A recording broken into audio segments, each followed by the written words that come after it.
Before we dive into one of the most remarkable military campaigns in American history, make sure you hit that subscribe button and give this video a like.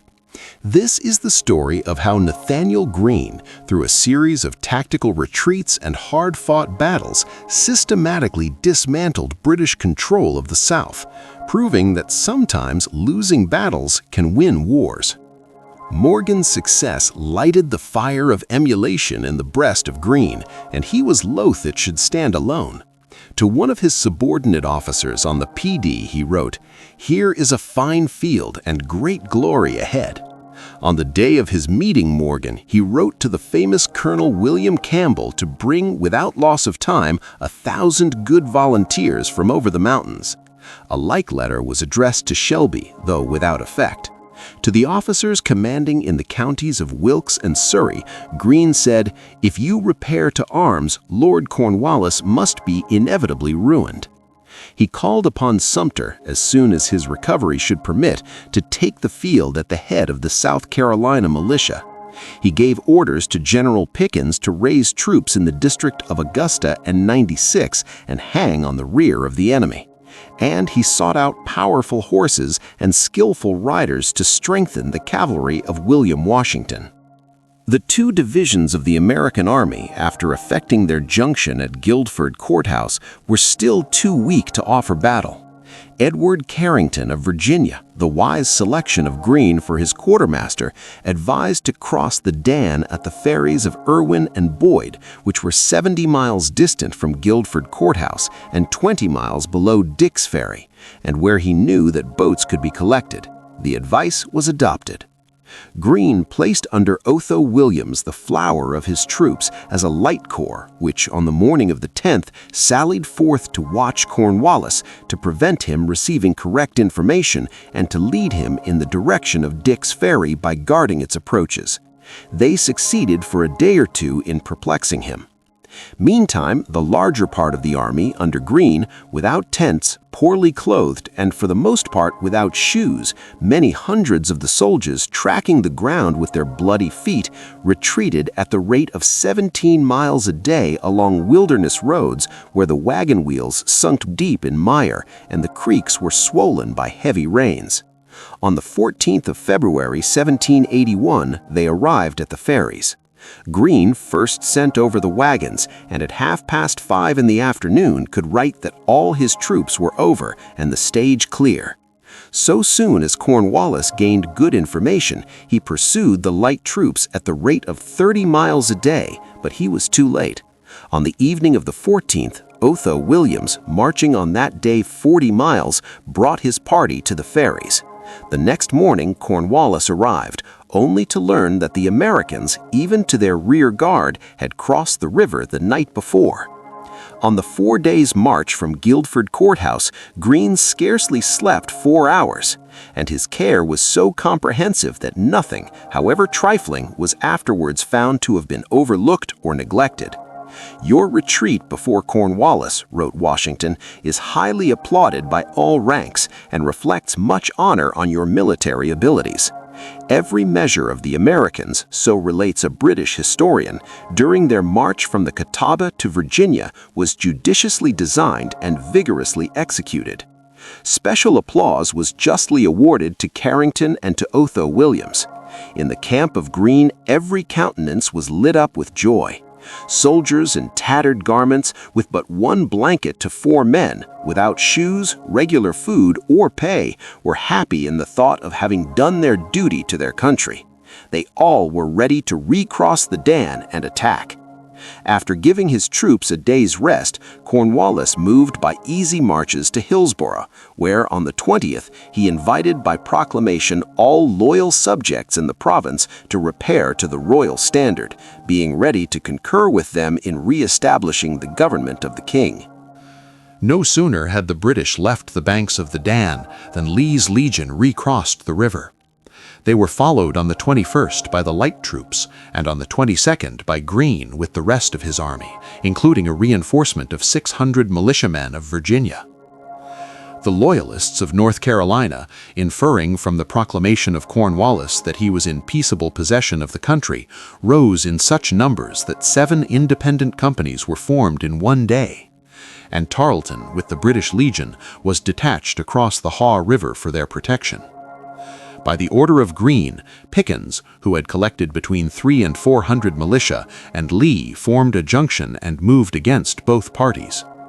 Missing Tarleton, they fell in with 300 Royalists under Colonel Pyle and routed them with dreadful carnage. Tarleton, who was refreshing his legion about a mile from the scene of action, hurried back to Hillsborough, and all Royalists who were on their way to join the King's standard returned home. Cornwallis describes his friends as timid, the rebels as inveterate. To compel Greene to accept battle, Cornwallis on the 27th moved his whole force across the Haw and encamped near Alamance Creek.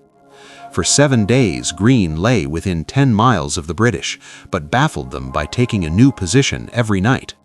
No fear of censure could hurry his determined mind to hazard an engagement. He waited till he was joined by the Southwest Virginia militia under William Campbell, by another brigade of militia from Virginia under General Lawson, by 2 from North Carolina under Butler and Eaton, and by 400 regulars raised for 18 months. Then, on the 14th of March, he encamped near the Guilford Courthouse, within 8 miles of the British forces. At dawn of day on the 15th, Cornwallis, having sent off his baggage under escort, set in motion the rest of his army, less than 1,900 in number, but all of them veteran troops of the best quality. To oppose them, Greene had 1,651 men equal to the best of the British, and more than 2,000 militia, in all twice as many as his antagonist. But he had given himself little rest since he left his camp on the Pedee, and on this most eventful day of his life he found himself worn out with constant watching. The ground on which his army was to be drawn up was a large hill, surrounded by other hills and almost everywhere covered with forest trees and a thick undergrowth. To receive the enemy, he selected 3 separate positions, the first admirably chosen. The second, 300 yards in the rear of the first, was entirely in the woods. Between 1/4 and 1/3 of a mile in the rear of the second was the third position, where he drew up his best troops obliquely, according to the declivities of a hill on which they were posted, most of them in a forest. The positions were so far apart that they could give each other no immediate support, so that Cornwallis had to engage, as it were, 3 separate armies, and in each engagement would have a superiority in numbers. Greene persistently differed with the commander-in-chief on the proper manner of using militia. Washington held that they should be used as a reserve to improve an advantage, while Greene insisted that they ought to be placed in front, and he now acted on his own opinion. The position selected for the first line is described by Greene as the most advantageous he ever saw. It was on the skirt of the wood, protected on the flanks and rear, having in the center a fence with open ground over which the British army was obliged to advance, exposed to a fire that must have torn them in pieces had they encountered troops who would have stood their ground. Here Greene placed the 2 brigades of North Carolina militia, not quite 1,100 in number, his poorest troops, suddenly called together, ignorant of war, of each other, and of their general officers. On their right were posted 2 6-pounders and Lieutenant Colonel William Washington with an able corps of observation. On their left a like corps was formed of Lee's command and the van of the Transmontane riflemen. The battle began with cannonading about 1 in the afternoon. The undivided force of Cornwallis displayed into line, advanced at quick step, gave their fire, shouted, and rushed forward with bayonets. While they were still in the open field at a distance of 140 yards, the North Carolina Brigade fled, none of them having fired more than twice, very few more than once, and near 1/2 not at all. Lee's command was separated from the main army, which they did not rejoin till the next day. Without pausing to take breath, the British line, which had not escaped without loss, advanced to attack the second position of the Americans, defended by the Virginia Brigade. The men were used to forest warfare, and they made a brave and obstinate resistance. They discharged their pieces, drew back behind the brow of the hill to load, and returned to renew their fire. In dislodging some Americans from their post on a woody height, the ranks of the 1st Battalion of the Guards were thinned and many of their officers fell. The Virginia Brigade did not retreat till the British drew near enough to charge with the bayonet. The British Army, though suffering from fatigue and weakened by heavy losses, pressed forward to the 3rd American line, where Greene was present. A fierce attack was made on the American right by Colonel Webster with the left of the British. After a long and bloody encounter, the British were beaten back by the Continentals and were forced with great loss to recross a ravine. Webster was mortally wounded. The 2nd Battalion of the Guards, led by Lieutenant Colonel Stewart, broke through the 2nd Maryland Regiment, captured 2 field pieces, and pursued their advantage into more open ground. Immediately, Lieutenant Colonel William Washington, who had brought his cavalry once more into the field, made a charge upon them with his mounted men, and the 1st Regiment of Marylanders, led by Gunby and seconded by Howard, engaged with their bayonets. Stewart fell under a blow from Captain Smith, and the British party was driven back with great slaughter and the loss of the cannon which they had taken. The 1st Battalion of the Guards, although already crippled, advanced against the Americans. A severe American fire on its front and flanks completely threw them into disorder. At this moment, Dupuy's Hessian regiment, which had thus far suffered but little, came up in compact order on the left of the Guards, who rallied behind them, renewed the attack, and in turn defeated the Americans. The British Army appeared to be gaining the American right. The battle had raged for 2 hours. Greene could still order into the fight 2 Virginia regiments of Continentals, of which one had hardly been engaged, the other had been withheld as a reserve, but he hesitated. After deliberating for some moments, not knowing how much the British had suffered, he left his cannon and the field to the enemy, and used his reserve only to cover the retreat of his army. The last, as well as the first, in the engagement were the riflemen of Campbell, who continued firing from tree to tree till the cavalry of Tarleton compelled them to fly. After the Americans were encamped in safety, Greene fainted from exhaustion, and on recovering consciousness, remained far from well. Although the battle at Guilford marks the end of the power of the British in North Carolina, no praise is too great for the conduct of their officers and troops throughout the day. On their side, 570 were killed or wounded, and their wounded, dispersed over a wide space of country, asked for immediate care. Of the Americans, the loss was, of Continentals, 326, of the militia, 93. But nearly 300 of the Virginia militia and 600 of those of North Carolina, their time of service having almost expired, seized the occasion to return home. Virginia furnished to the army that fought at Guilford 1,693 of her militia and 778 of her Continental troops. The great reinforcements, wrote Cornwallis to Germain, sent by Virginia to General Greene while General Arnold was in the Chesapeake, are convincing proofs that small expeditions do not frighten that powerful province. Its act of magnanimity was deliberate. Your state, wrote Washington to Jefferson, its governor, will experience more molestation, but the evils from predatory incursions are not to be compared to the injury of the common cause. I am persuaded the attention to your immediate safety will not divert you from the measures intended to reinforce the Southern Army. The late accession of force makes the enemy in Carolina too formidable to be resisted without powerful succors from Virginia. And he gave orders to Steuben, make the defense of the state as little as possible interfere with the measures for succoring General Greene. Everything is to be apprehended if he is not powerfully supported from Virginia. Jefferson made the advice of Washington his rule of conduct, though by it he laid himself open to perverse accusations in his own state. On the 3rd day after the battle, Greene wrote to Washington, "Virginia has given me every support I could wish." In his report of the day of Guilford, Greene hardly did himself justice. Public opinion took no note of his mistakes in the order of battle. What they did observe was the fortitude with which he set about retrieving his defeat. On the 18th, Cornwallis, committing his wounded to the care of the Americans, with his victorious but ruined army, began his flight.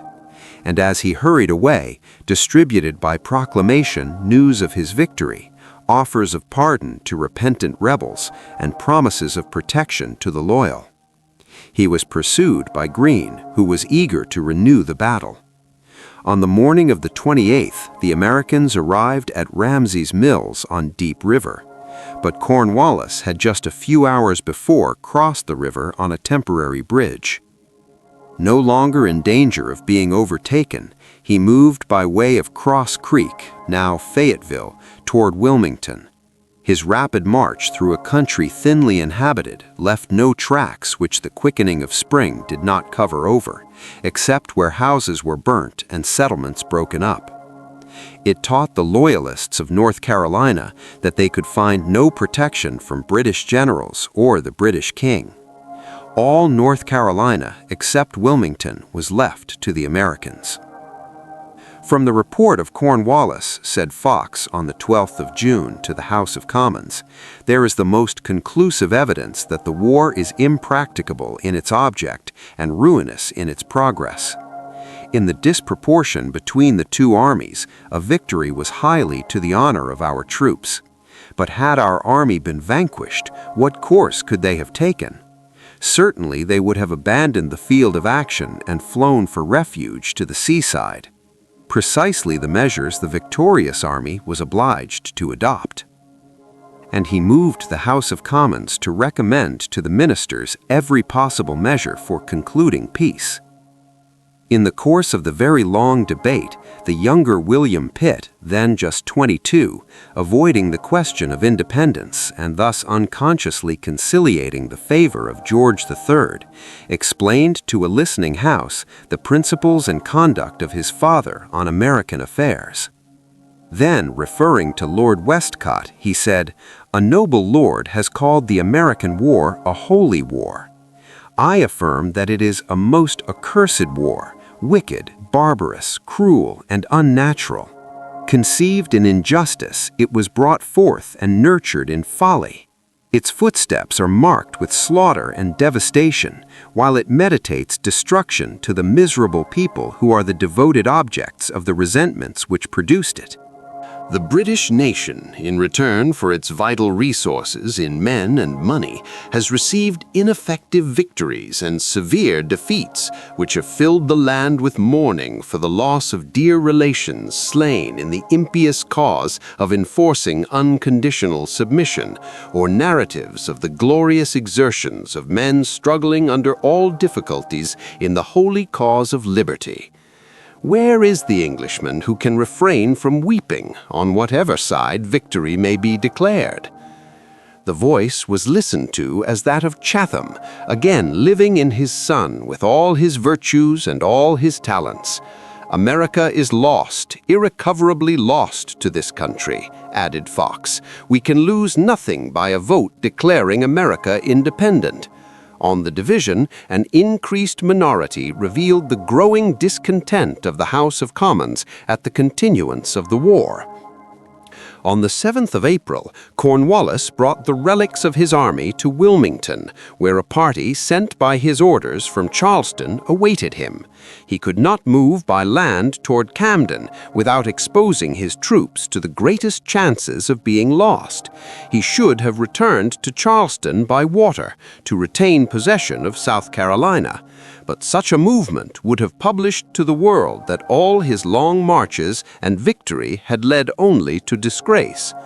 A subordinate general, he was sure of the favor and approval of Germain, and forced his plans on his commander-in-chief, to whom he wrote, "I cannot help expressing my wishes that the Chesapeake may become the seat of war, even if necessary at the expense of abandoning New York." And without waiting for an answer, in the last days of April, with a force of 1,435 men all told, he left Wilmington for Virginia. Clinton, reasoning justly, afterward in self-defense replied, "Had you intimated the probability of your intention, I should certainly have endeavored to stop you, as I did then consider such a move likely to be dangerous to our interests in the southern colonies." So soon as Cornwallis was beyond pursuit, Greene determined to carry the war immediately into South Carolina. Dismissing those of the militia whose time was about to expire, he retained nearly 1,800 men, with small chances of reinforcements or of sufficient subsistence. He knew the hazards which he was incurring, but in case of untoward accidents, he believed that Washington and his other friends would do justice to his name. The safety of the interior of South Carolina depended on the possession of the posts at Camden and 96 in that state, and at Augusta in Georgia. On the 6th of April, Greene detached a force under Lee, which joined Marion and threatened the connections between Camden and Charleston. Sumter, with 3 small regiments of regular troops of the state, had in charge to hold the country between Camden and 96, and Pickens with the western militia to intercept supplies on their way to 96 and Augusta. After these preparations, Greene on the 7th began his march from Deep River, and on the 20th encamped his army a half-mile from the strong and well-garrisoned works of Camden. In the hope of intercepting a party whom Rawdon had sent out, Greene moved to the south of the town, but finding that he had been misled, his army on the 24th took a well-chosen position on Hobkirk's Hill. The eminence was covered with wood and flanked on the left by an impassable swamp. The ground toward Camden, which was 1.5 miles distant, was protected by a forest and thick shrubbery. But the time given to improve the strength of the position had not been properly used. On the 28th, the men, having been under arms from daylight, were dismissed to receive provisions and prepare their morning repast. The horses were unsaddled and feeding. Greene was at breakfast. By keeping close to the swamp, Rawdon, with about 900 men, gained the left of the Americans in some measure by surprise and opened a fire upon their pickets. The good discipline which Greene had introduced now stood him in stead. About 250 North Carolina militia, who had arrived that morning, did nothing during the day. But his cavalry was soon mounted, and his regular troops, about 930 in number, were formed in order of battle in one line, without reserves. Of the 2 Virginia regiments, that under Hawes formed the extreme right, that of Campbell the right center. Of the 2 Maryland regiments, that of Ford occupied the extreme left, of Gunby the left center. The artillery was placed in the road between the 2 brigades. In this disposition, he awaited the attack of Rawdon.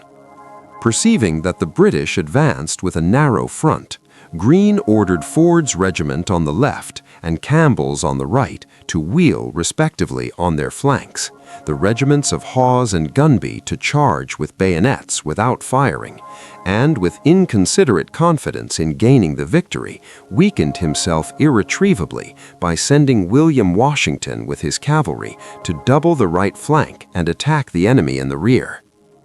But Rawdon had time to extend his front by ordering up his reserves. Colonel Ford, in leading on his men, was disabled by a severe wound, and his regiment, without executing their orders, only replied by a loose, scattering fire. On the other flank, the regiment of Campbell, composed of new troops, could not stand the brunt of the enemy, though they could be rallied and formed anew. Greene led up the regiments several times in person. The regiments under Hawes and Gunby advanced with courage, while the artillery played effectively on the head of the British column. But on the right of Gunby's regiment, Captain Beatty, an officer of the greatest merit, fell mortally wounded. His company, left without his lead, began to waver, and the wavering affected the next company. Seeing this, Gunby ordered the regiment to retire, that they might form again. The British troops, seizing the opportunity, broke through the American center, advanced to the summit of the ridge, brought their whole force into action on the best ground, and forced Greene to retreat. The battle was over before William Washington with his cavalry could make the circuit through the forest to attack their rear. Each party lost about 300 men. Rawdon returned to Camden, followed by the congratulations of Cornwallis on his most glorious victory, which the general, forgetting King's Mountain and the Cowpens, described as by far the most splendid of this war. "The disgrace," wrote Greene, "is more vexing than anything else. He lost no more than the British, saved his artillery, and collected all his men. Receiving a reinforcement of 500, Rawdon crossed the Wateree in pursuit of him, but he kept his enemy at bay. No sooner had Marion been reinforced by Lee than they marched against the fort on Wright's Bluff below Camden, the principal post of the British on the Santee, garrisoned by 114 men. The Americans were without cannon, and the bluff was 40 feet high, but the forest stretched all around them. In the night, the troops cut and hauled logs and erected a tower so tall that the garrison could be picked off by riflemen. 2 days before the Battle of Hobkirk's Hill, it capitulated. On the same day, the force with Kruger, who had evacuated 96, joined Rawdon with his troops. He had called around him the Royalists in the district and set before them the option of making their peace with the Americans or fleeing under his escort to Charleston. Once more, Loyalists who had signalized themselves by devoted service to the king learned from his officer that he could no longer protect them in their own homes. Forced to elect the lot of refugees, they brought into the camp of Kruger their wives, children, and slaves. Wagons laden with the little of their property that they could carry away, sure to be pushed aside by the English at Charleston as troublesome guests and left to wretchedness and despair. The British, when united, were superior in number, but their detachments were attacked with success. They could not give the protection which they had promised, and the people saw no hope of peace except by driving them out of the land. Weary of ceaseless turmoil, Rawdon repaired to Charleston and, pretending ill health, sailed for England, but not till after a last act of vengeful inhumanity. Isaac Hayne, a planter in the Low Country whose affections were always with America, had, after the fall of Charleston, obtained British protection. At the same time, he avowed his resolve never to meet a call for military service under the British flag. When the British lost the part of the country in which he resided and could protect him no longer, he resumed his American citizenship and led a regiment of militia against them. Taken prisoner, Balfour hesitated what to do with him. But Rawdon, who was Balfour's superior in command, had no sooner arrived in Charleston than, against the entreaties of the children of Hayne, of the women of Charleston, of the lieutenant governor of the province, he sent him to the gallows. The execution was illegal, for the loss of power to protect forfeited the right to enforce allegiance. It was most impolitic, for in moderate men it uprooted all remaining attachment to the English government and roused the women of Charleston to implacable defiance. After the departure of Rawdon, there remained in South Carolina no British officer who would have acted in like manner. His first excuse for the execution was the order of Cornwallis, which had filled the woods of Carolina with assassins. Feeling the act as a stain upon his name, he attempted, but only after the death of Balfour, to throw on that officer the blame that belonged to himself. On the voyage to England, he was captured by the French. After a short rest, Greene moved his army from the hills of Santee in a roundabout way to attack the British at their post near the junction of the Wateree and Congaree. They retreated before him and halted at Eutaw Springs. He continued the pursuit with so much skill that the British remained ignorant of his advance. At 4 o'clock on the morning of the 8th of September, his army was in motion to attack them. The center of the front line was composed of 2 small battalions from North Carolina and of 1 from South Carolina on each wing, commanded respectively by Marion and Pickens. The second line was formed of 350 Continentals from North Carolina, led by General Sumner, of an equal number from Virginia, commanded by Lieutenant Colonel Campbell, and of 250 Marylanders under Otto Williams. Long and gallantly did the militia maintain the action, those with Marion and Pickens proving themselves equal to the best veterans. As they began to be overpowered by numbers, they were sustained by the North Carolina Brigade under Sumner, while the Virginians under Campbell and the Marylanders under Williams charged with the bayonet. The British were routed. On a party that prepared to rally, William Washington bore down with his cavalry and a small body of infantry and drove them from the field. Great numbers of the British fell or were made prisoners. Many of the Americans who joined in the shouts of triumph were doomed to bleed. The connection of Camden with Charleston being thus broken, the post became untenable. On the 10th of May, after destroying all public buildings and stores and many private houses, the British abandoned Camden, never to hold it again. On the 11th, the post at Orangeburg, held by 60 British militia and 12 regulars, gave itself up to Sumter. Rawdon marched down the Santee on the north side, anxious to save the garrison of Fort Mott, to which Marion had laid siege. To hasten its surrender, Rebecca Mott, the owner of the house in which they were quartered, on the 12th brought into camp a bow and a bundle of Indian arrows. And when the arrows had carried fire to her own abode, the garrison of 165 men surrendered. 2 days later, the British evacuated their post at Nelson's Ferry. On the 15th, Fort Granby, with 352 men, surrendered by capitulation. General Marion turned his arms against Georgetown, and on the first night after the Americans had broken ground, the British retreated to Charleston. The troops under Rawdon did not halt until they reached Monk's Corner. The northwestern part of South Carolina was thus recovered, but the British still held Augusta and 96. Conforming to the plan which Greene had forwarded from Deep River, General Pickens and Colonel Clark with militia kept watch over Augusta. On the 20th of May, they were joined by Lieutenant Colonel Lee. The outposts were taken one after another, and on the 5th of June, the main fort with about 300 men capitulated. One officer, obnoxious for his cruelties, fell after the surrender by an unknown hand. Lieutenant Colonel Brown, the commander, had himself hanged 13 American prisoners and delivered citizens of Georgia to the Cherokees to suffer death with all the exquisite tortures which savage barbarity could contrive. But on his way to Savannah, an escort protected him from the inhabitants whose houses he had burnt, whose relations he had sent to the gallows. On the 22nd of May, Greene, with Kosciuszko for his engineer and 984 men, began the siege of 96.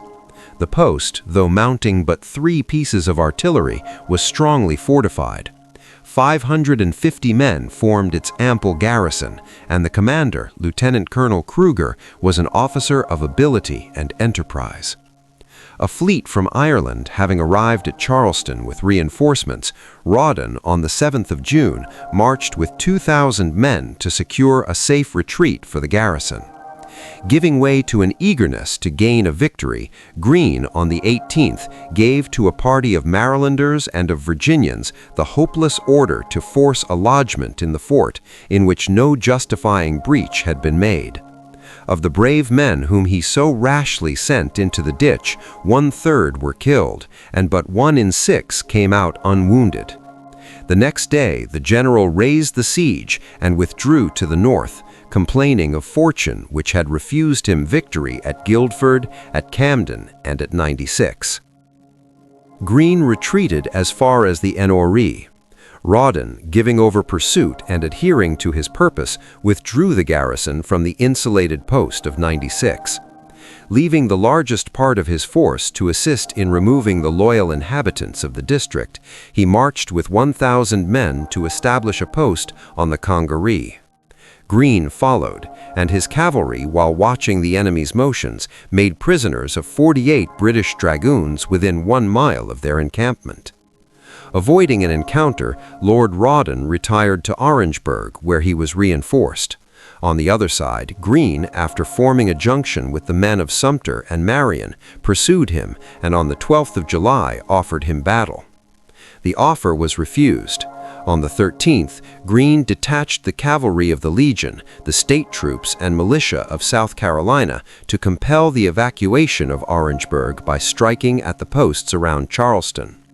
The rest of the army was ordered to the high hills of the Santee, famed for pure air and pure water. A brick house sheltered the British as they fled. Against the house, Greene ordered artillery to play from open ground. The gunners were shot down by riflemen and the field pieces abandoned to the enemy. Upon a party in an adjacent wood of barren oaks, of a species whose close, stiff branches by their stubbornness made cavalry helpless, Greene, for a slight object, ordered William Washington to charge with his horsemen. The order was obeyed, and the excellent officer, to whom belonged so much of the glory of the campaign, was wounded, disabled, and taken prisoner. So there were at Eutaw 2 successive engagements. In the first, Greene won a brilliant victory and with little loss. In the second, his own hasty orders brought upon himself a defeat, with the death or capture of many of his bravest men. In the 2 engagements, the Americans lost in killed, wounded, and missing 554 men. They took 500 prisoners, including the wounded, and the total loss of the British approached 1,000. The cause of the United States was the cause of Ireland. Among the fruits of their battles was the recovery for the Irish of her equal rights in trade and legislation. Yet such is the complication in human affairs that the people who of all others should have been found taking part with America sent against them some of their best troops and their ablest men. Irishmen fought in the British ranks at Eutaw. Lord Edward Fitzgerald, who received on this day wounds that were all but mortal, had in later years no consolation for his share in the conflict, for, said he, I was then fighting against liberty. Occupying the field of battle by a strong picket, Greene drew off to his morning's camp, where his troops could have the refreshment of pure water and prepare to renew the attack. But the British, in the night, after destroying stores and breaking in pieces 1,000 muskets, retreated to Charleston, leaving 70 of their wounded. Resting 1 or 2 days, Greene, with his troops, which were wasted not only by battle but by the climate, regained his old position on the heights of Santee. From Morris, the financier, he received good words and little else, but his own fortitude never failed him. He says of himself, "We fight, get beaten, and fight again." He had been in command less than 10 months, and in that time the 3 southern states were recovered, excepting only Wilmington, which was soon after evacuated, Charleston, and Savannah. The legislature of South Carolina, at its next meeting, in testimony of its approbation and gratitude, voted him an estate in their country of the value of 10,000 guineas. To this, Georgia added 5,000 guineas, and North Carolina 24,000 acres of the most fertile land in Tennessee. Nathanael Greene proved something that had never been proven before in military history. He proved that you can lose every major battle and still win the war. Guilford Courthouse was a British victory on paper, but it destroyed Cornwallis's army. Hobkirk's Hill was a tactical defeat, but it forced the British to abandon Camden. The siege of 96 failed, but the British evacuated the post anyway. Eutaw Springs was a draw at best, but it drove the British back to Charleston for good. Greene understood something that most generals never learn. He understood that in a revolutionary war, the goal is not to win battles. The goal is to keep your army in the field, to never give up, to make the enemy pay for every inch of ground, to exhaust their resources and their will to fight. As long as the American army existed, as long as it kept coming back, no matter how many times it was defeated, the British could not win. And Greene's soldiers understood this too. They fought without pay, without shoes, without enough food. They marched through swamps and forests, bled in a dozen battles, watched their friends die, and then got up the next morning and marched again, because they believed in what they were fighting for, because they trusted their general, because they refused to quit. By September of 1781, the British controlled only 2 cities in the entire South, Charleston and Savannah. Everything else, all of Georgia, all of South Carolina, all of North Carolina had been liberated, not by winning battles, but by refusing to lose the war. If this story inspired you the way it inspired me, make sure you hit that like button and subscribe to the channel.